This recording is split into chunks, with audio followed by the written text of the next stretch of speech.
After Formula One has just made a short trip to probably the flattest and most dull racing circuit that we could possibly have in the form of Las Vegas. Yes, I know it's not ready, but still, we are now going to Sao Paulo for the Brazilian Grand Prix, and this one is going to be manic.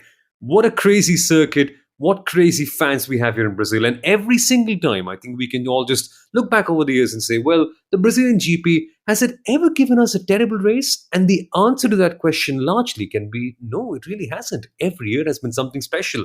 And that is exactly what we're going to talk about on this episode of the Inside Line F1 podcast, previewing the Brazilian Grand Prix, what's to look forward to, and also sharing you more insights about our live race watch along coming this Sunday. So stay tuned on that. But firstly, I must introduce myself. My name is Somal Arora. I'm the host of The Driving Force on Disney Plus Hotstar. And joining me as always, firstly is Kunal Shah, the former marketing head at the Force India F1 team, who now works as an FIA accredited Formula One journalist for the Viaplay network. And of course, F1 stats guru Sundaram. And Sundaram, first off, right, I'm so confused about this one. We haven't had a full-time Brazilian driver at the Brazilian GP since 2017, but this year, do we count it as no Brazilian drivers on the grid or not? Because Lewis Hamilton has just been given his citizenship. We do have, you can't say, you can't call him a Brazilian driver because Lewis Hamilton has been awarded the honorary citizenship of Brazil. And it's kind of ironic in a way because Lewis Hamilton is the reason why Brazil's native driver, Felipe Massa, lost a championship back in 2008. He was world champion for 30 seconds. And if not for that last lap pass over Timo Glock, they would have had one more world champion in the 2000s. So what do you think about it, Kunal? Do we now finally have one Brazilian driver on the grid? And does last year's win count as a home driver winning in a home race? To me, now that all the championships are wrapped up, these are just those off-track stories to keep Formula One, to keep the fan bases engaged. What I really care about is the fact that this is the Max Verstappen era. He's making all those records, 14 wins in a season, most points scored in a season by any driver. Question is, can he score a maximum of 34 points again this weekend? There is the sprint race happening on Saturday. It means qualifying is on Friday. There's going to be the usual talk about, hey, is the sprint really a race? Because Max has turned around and said it's not actually a race because, people don't take a risk and so on. So it's a typical banter that's going to go on around the sprint. But I'm eager to see if, he can score 34 points again, because that would mean winning the sprint. That would mean winning the race on Sunday, that is, and then taking the fastest lap point as well. So that's something I want to see because, when you have a car like this under you and when you're in the form of your life that you are in, you want to maximize it because you don't know if you're going to have it next year or the next race. And specifically in Red Bull's case, next year with a 10% reduction and all of that, you really don't know how it's all going to shape up. So I'm eager to see what Max Verstappen is able to do out here, and also what else of Max will we measure? I mean, let's look at it that way. I mean, we in Mexico were measuring his lap time consistency during the race. Now, when was the last time we actually did that? And of course, one of the reasons we are doing that is because everything that Max is doing right now is gold. And how much more gold are we going to see in the last two races of the season? What if he actually ends up with that 16 race win record? It will just be possibly unbreakable until, of course, Formula One comes up with 30 races and Max Verstappen goes on to beat that one as well. But here's a completely fun and useless stat for this weekend that I think you should probably know about. Brazil has a new president, Lula da Silva. He's back in power. He was in power for the last time in 2011. And correct me if I'm wrong over here, folks, and you can reach out to me on social media for this one. But I think it's the longest time gap between two races in the country where we have the same democratically elected leader. Useless, but it's something. I mean, at least we have a race with them. It looked like last week we wouldn't even have that for the first place. I'm really happy I don't store this sort of information in my database. And when I came across this, I'm like, wow, this is such a random thing. And yes, there was a little bit of a doubt if the Brazilian Grand Prix will go ahead, but I think they've quashed all those rumors. And yes, we are going to see the Sao Paulo Grand Prix. The very interesting thing I want to point out is the pronunciation of Sao Paulo, because a lot of people who mentioned it on the broadcast, they call it Sao Paulo, and the little squiggly line on top of the A is called a tilde and it has a very nasal effect. So it's called Sao Paulo. Pretty interesting. Well, you guys are really making a lot of off-track stories just to keep the energy and the interest going on into the season. But I'm going to bring it back to Formula One, right? Thank you, by the way, for that pronunciation. I don't think I'm ever going to get it. I'm anyway struggling with my Norsk pronunciation. So all our listeners in Norway can reach out and do some practicing of Norsk with me. But coming back to this whole thing, is it Sao Paulo? Is it the Brazilian Grand Prix?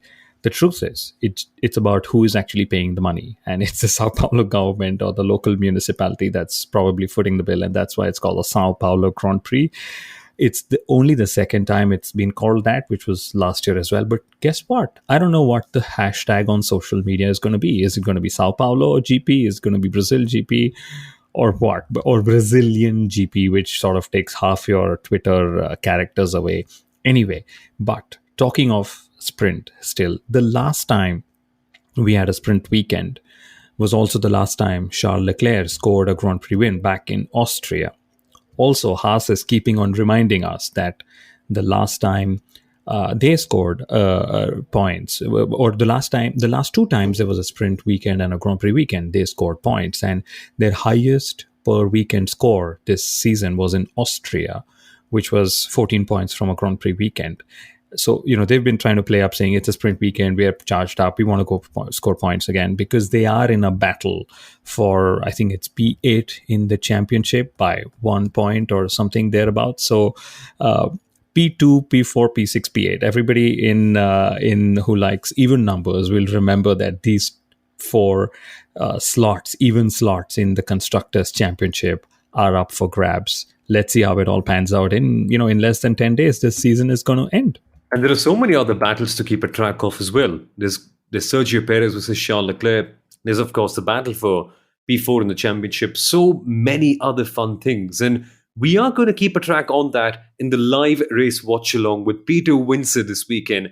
And you must join us this weekend, folks, because what we're offering is sort of the best possible second screen experience you could have. We've got live timing with us. We've got Peter sharing his insights on the sport, specifically on the driving styles of all the drivers and the live race strategy as the race goes on. And you can interact with him for free. The session is open to everyone while the race goes on as well. So it offers, I think, quite a dynamic element to the race where you can interact and also send in your questions while the race progresses. And speaking of Peter, there's a lot of fun stories that he shared in the last episode of the Inside Line of One podcast. So why don't we listen to him? Why don't we get a good idea of what he thinks is going to be the most important factor to expect this weekend, and also some other fun stories about Brazil's Formula One history.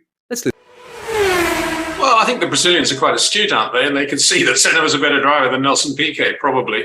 Simple as that. I think a better question, to be honest, is why Emerson Fittipaldi isn't on a higher pedestal than the one on which he sits. Because without Emerson, we may not have had Senna or Piquet. I mean, he started it all, and he was really good, Emerson. I mean, he was at least as good as Nelson, if not better. Well, definitely better, I think, in my view. Nelson, I think the problem with Nelson was that he drove for Brabham, and it was always a bit sort of seedy, wasn't it? The whole thing about, that in 81, when he eventually won the championship, effectively by default, because Carlos Reutemann won it that year, but having 3 months after winning the South African Grand Prix, they decided to strip that race of points. And the guy that did that was Bernie Ecclestone, whose driver then went on to win the championship. I mean, it was the most ludicrous thing that he was allowed to get away with that year. But nonetheless, Nelson did get that championship in the end by 1 point. But it was in a car that had ridiculous advantage for quite a lot of races because they just had a new 6 centimeter ride height rule. And Brabham effectively, I'm not going to use the word cheated because they got away with it, but they circumnavigated the rule with a way of dropping the car down to the road. So it was effectively full ground effect when everybody else was running high, and those sorts of things. I mean, Ayrton didn't win races that way. He won races because he was a super quick driver, whereas Nelson always had that bit of a, thing about him. And when he was at Williams, he got blown away by Nigel anyway. So, I think that, when did Ayrton get blown away by a teammate the way Nelson did at Williams? So I think it's that, really. And I think the Brazilians, as I say, quite discerning. They would have known that Ayrton was the pure racing driver, whereas Nelson always needed these sort of extra bits and bobs to give him the win. Generally, I mean, there were occasions when he was really good, but overall, I think that's the way history looks at Nelson Piquet. If it's dry, I can't see any way in the world that Red Bull won't be the dominant car around there. And obviously Max totally confident now, mathematically with the second World Championship now secured. Who's going to beat Max around there in a car as quick as that? In theory, it won't be a great circuit for Mercedes because it is bumpy. I'm sure it'll be bumpy, even if they try and resurface it. And if it's bumpy, they'll be on the limit in terms of vertical oscillation and all the other stuff. If it's wet, in theory, that should be nullified. But then Lewis was so slow in Singapore in the early laps in the wet, it doesn't seem to apply anyway. So, I suppose Mercedes will struggle there. And Ferrari, I guess it'll be a bit of a handful. They'll probably right on the edge of downforce and where they can be. So you're probably going to see Carlos Sainz having a few moments and Charles maybe on Friday having a couple of events as well. But yeah, Ferrari will be quick there. There's no question. It's a good car. Now, welcome back into the Inside Line F1 podcast, folks. As you heard previously, you can join us for the live race watch along with Peter Windsor by clicking on the link in the description of this episode or in the bio of any of our social media channels, because this one is going to be a fun one. And remember, the registration is absolutely free for everyone. But speaking of this weekend, speaking of what to expect with Peter, Sundaram, he spoke about the weather. And I think that's going to be pretty crucial because there's some signs that it could be slightly tricky. And at a circuit like Sao Paulo, at a circuit like Interlagos where passing is slightly easy, I think that could add up to make it quite a fun race at the end. Oh, it absolutely can. And that's one of the characteristics of this particular track. The weather can literally turn without any warning, and all the mechanics and all the team strategists have to really be on their toes trying to figure out what best tires to put on the car. And we've seen some drivers really excel in these sort of situations, Max Verstappen and many other drivers as well, and that could really spice things up, and especially if it's predicted for right throughout the week and not just the race, even for qualifying and the practice sessions. So that can actually mix things up, and it can actually spoil teams' plans when it comes to setup and their other practice programs. So this could be that one of those races where we might see a McLaren or even an Alpine car make it up to the podium, or maybe even Lewis Hamilton win. A Lewis Hamilton win, isn't that what everybody's wanting? It's more like, hey, let's have Lewis Hamilton win and then maybe Mercedes. But frankly, Mercedes have said they are trying to get a win. They're trying to focus on winning, and they're closer to winning. They've been closer to winning in Austin and Mexico the last two races. Can they really spring a surprise and win? The question is going to be whether, yes, the question is also going to be about altitude, because we saw what the altitude did to the Mercedes in Mexico and what also it didn't do to the Ferrari in Mexico. So, Ferrari versus Mercedes will be Ferrari versus Mercedes versus altitude, depending on who's able to make that variable sort of work out, right? And Lewis Hamilton, he's really been on form. I believe after Verstappen and Leclerc, he has scored most points for any driver since the Canadian Grand Prix, which was 12 or 13 races ago, if I remember correctly. So that's typical Mercedes versus Ferrari. That's what we are literally going to be looking out for. Will Mercedes be third time lucky or not? Who knows? But interestingly, Mercedes has scored very few points in the sprint races. If there are, F1 tells us there are fans interested in sprint races, and here's a sprint race related stat. They've scored only 6 points, which is actually lesser than Red Bull, Ferrari, McLaren not put together, but which is basically they've only been the fourth highest team scorer when it comes to sprint races, and they now have the record for the most podium finishes in a season without winning a race, right? So let's see how that goes. But does it not bother you guys that we are trying to talk up a Mercedes win, which is a surprise win, but hey, Ferrari winning would be a surprise as well, because it's been 9 races since they've won, and I believe Leclerc versus Perez, which is the second spot in the Drivers' Championship, has changed hands 3 times since the summer break. Ferrari? What Ferrari? I mean, are you talking about Ferrari in the World Hypercar Championship? I don't know if they still exist in Formula One. I thought they left the sport after Monaco. No, I mean, jokes aside, it seems unlikely at this stage. But for all we know, maybe this could be one last surprise that we potentially have in store. Perhaps Ferrari gathering up some momentum. But it's really weird what's happened after and the technical regulation has come in, and Ferrari really have lost all of their momentum. But I think that's the fun thing about Sao Paulo. Sometime or the other, we always tend to find some teams bringing up a surprise, like Red Bull in 2019, Red Bull in 2020, Carlos Sainz having a really good year in 2019 here as well. So surprises are kind of normal in Sao Paulo, Sundaram. We have seen quite a few of them, and along with the altitude, along with the weather, just the just the opportunities that you have to pass over here. I think that just makes the circuit amazing. Plus, it's rather weird location that it's in the middle of some really big apartment complexes. So it feels like in the middle of nowhere, but it's certainly not in the middle of nowhere from certain angles. It's just a weird mix, but everything just fits in together. This just feels like a proper racing circuit. Oh, absolutely. I mean, as a kid, when I used to play the Formula One game on the PlayStation or even on the computer, this particular track was when I would usually start at the back of the grid and make my way up to the front of it, because it was real fun, and it was one of those tracks where it was really possible. And not just me, I'm sure even the drivers really love driving around this circuit. It has a little bit of everything. It has the Senna S's, it has a tight technical section in between, and the highlight is that start finish straight, that extra long start finish straight, where we're going to see a lot of overtakes, and it's just brilliant. And I'll quote what Pierre Gasly has said. He's, of course, he's highlighted that this is an anti-clockwise circuit, while Yuki Tsunoda has said it's a left-handed circuit because there are more left-handed turns than right-handed turns, right? Track limits, important at turn 4. If you saw the Brazilian Grand Prix last year, you will remember what turn 4 track limits are. Maybe the FIA still doesn't know. Maybe it's 20 meters after the exit curb, or even more. I don't know. But very interestingly, Pierre Gasly also pointed out that this was one of those tracks where none of the straights are actually a straight. So the buzzword this weekend could be it's like driving a go-kart on a go-kart circuit, because Ocon, Alonso, I think even Verstappen's of the likes have turned around and said that the 2022 cars are like go-karts, right?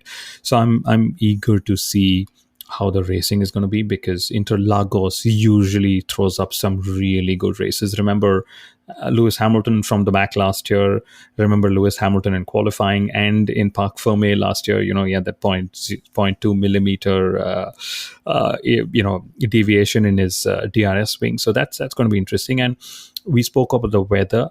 There have been 10 safety car appearances in the last 5 races on an average. This is what Aston Martin tells us.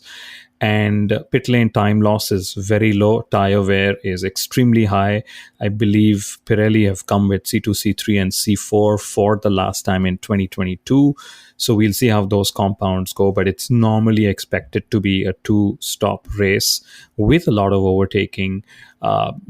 Again, Aston Martin points out that turn 1 and turn 4 is where 80% of the moves come, which is basically breaking points at the end of 2 long DRS zones, right? So I am pretty sure it's going to be a very exciting race weekend in itself. And Max Verstappen has said a sprint is not really a race, but the very fact that we'll have 2 starts and 2 opening laps, that's what gets me charged up anyway. And clearly, I think it's going to be a Max Verstappen win. At some point, I've been debating this with myself. Red Bull have never scored a 1-2 in the Drivers' Championship before. And Christian Horner says they want to help Perez do that. Now, could helping Perez mean that Max gifts a win to Perez just because Perez has done so much to help Max win these 2 titles? It seems very un-Verstappen-like if he moves over to let Perez win.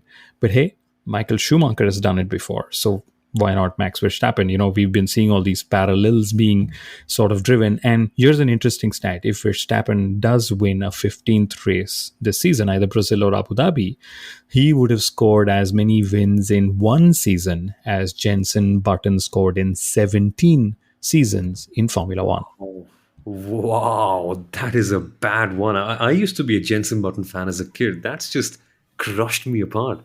Wow. I mean, I think you mean when rather than if that's going to happen. But strange, I just hope that Red Bull end up doing that. Maybe just give the call and perhaps repay Sergio Perez for everything he's done. And, it'll be quite amazing to see him finish in P2 after so many struggles in his Formula One career. But that is sort of a dream, sort of a fantasy for everyone. But what's more realistic, perhaps, is perhaps a Mercedes win, which is exactly what Andre Paun is asking. Will Mercedes finally win this time? Well, if something happens to Checo, if something happens to Ferrari, there is possibly a chance. But I think we are seeing Mercedes get closer, Kunal. I think maybe the sprint might be possible, not the whole race, right? Because we see Mercedes just end up losing the pace over the course of the long run Grand Prix, and they've done it for what? Mexico, they've done it in the US as well. It's been 2 consecutive races where poor strategic calls have impacted their decisions. So a win for them kind of seems unlikely at this stage, but for all we know, maybe it could be a sprint, a big surprise perhaps for all of us. If they end up winning a sprint race, I think that'll be the biggest advertisement for a sprint race in the history of sprint races in Formula One, because it'll be hailed as a comeback and, oh my God, Mercedes won against a Ferrari and a Red Bull and whoever and so on, right? So that would actually be a fantastic advertisement. Now that I think of it, I'm repeating myself in the more affirmative way rather than putting it as a question, right? But talking of Mercedes, still going back to Hamilton, when he got, a couple of days ago, he got his honorary citizenship. And I loved this. And I'm talking being neutral. I realize when I speak about 2021 Abu Dhabi and what happened, it's important to state where you stand. I'm being neutral. Whatever's happened has happened. Was it right, wrong? I've spoken about this before. But, when he was given the honorary citizenship, he was called an 8 times world champion, and the announcer, and it was an official of the state government, right, said that Lewis was actually robbed of his title last year. So Brazil is awarded honorary citizenship to an 8-time champion, I would say. And lastly, after his run of form in Austin and then Mexico, Lewis Hamilton is back in the top 5 of the championship. He's ahead of Carlos Sainz. And Lewis has actually never not finished outside of the top 5 in his Formula One career whatsoever. And the gap between him and Sainz is only 4 points. What, even in 2009? I thought he ended up finishing low down in that, but that's remarkable the way it's playing out. Now, let's also talk about the other questions that we received on social media. And folks, you can also send them in to us by contacting us on our social media channels. And the link is down in the description. There's one from Jamie Q05. Compounds are the same as Mexico. Can we expect another one-stopper, Sundaram? I don't think so. It's going to be a one-stopper, and I don't think so it's going to be as dull a race as it was the last time out. So technically, the teams will be going for a 2-stopper. That's what we saw last year as well. And they probably wouldn't go for the softest compound. So they're going to be using the mediums and the hards. And with a lot of overtaking on offer, I think there will be a lot of different strategies that teams can opt for, and they will most likely go for a 2-stopper. It's unlikely they would go for one. Safety car interventions will happen. Pit lane time loss is less. Yes. But yes, I actually have a different view. Everybody else will do a medium hard. If they do that, Red Bull will do a soft medium, because Red Bull are just able to go one step softer than their immediate rivals. But that's just a crazy prediction that I'm trying to make. Let's actually wait and see if that happens. And if they really want a challenge, maybe just send Max to the back of the grid and see what's the worst that can happen, right? That'll be something incredibly fun. And this is the best circuit you could possibly do that, because you've got lots of spaces in as well. Now, the final question that we've got on our social media is there any chance for anyone outside of the top 3 to potentially take a podium as well? I don't know if out of all the places of the season, I think this is going to be the one. And Rihanna Jackson has asked that question. I just want to take your bold predictions on this one, guys. Will it be Fernando Alonso? And actually, the first question should be, will Fernando Alonso finish the race soon enough? Because if he does, I think it'll be hard to argue against him as being the most likely potential podium finisher. But what do you reckon about this whole scenario?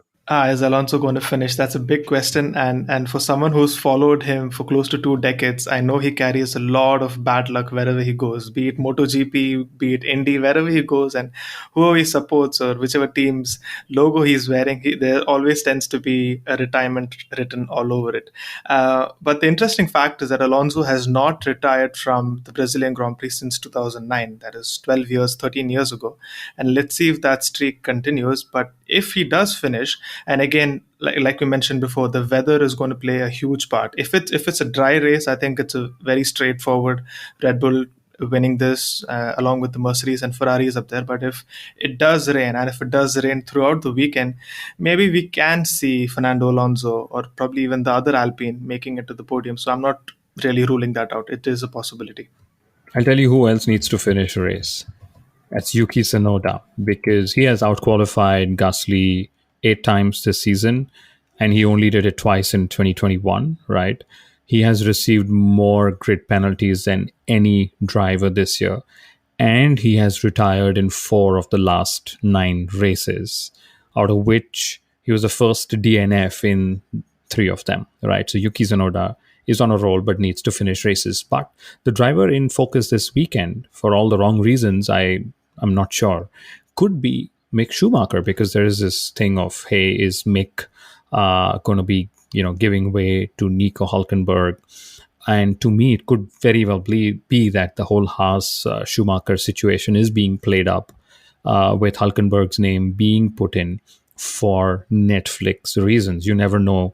The deal might be done, but they're just waiting and they're putting in all these paddock rumors just to spice things up for Netflix towards the end of the season. I don't know. I'm going to actually tweet that out and see what people say. But Mick currently has the longest pointless streak, and he actually scored the last time there was a sprint weekend in Austria 10 races ago. So could a sprint and a Grand Prix weekend actually bring him luck? And if it does, I'm sure he'll be the one saying, let's not have 6, but have 16 sprint and Grand Prix weekends in 2023.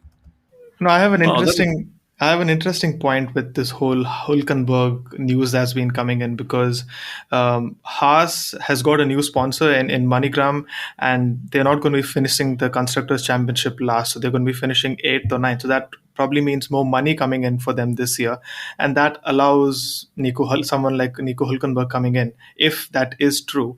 But my point on that is that maybe they are going for someone with a little bit of experience rather than a rookie, because Haas's last few drivers, especially starting from Romain Grosjean, Nikita Mazepin, and Mick Schumacher, haven't been the most cleanest of racers. They've been very accident prone, and that's led to the team paying a huge bill when it comes to parts or other resources. So maybe what Haas are trying to do is to go for a stable lineup, and a lineup that doesn't crash too often, trying to save money in a way.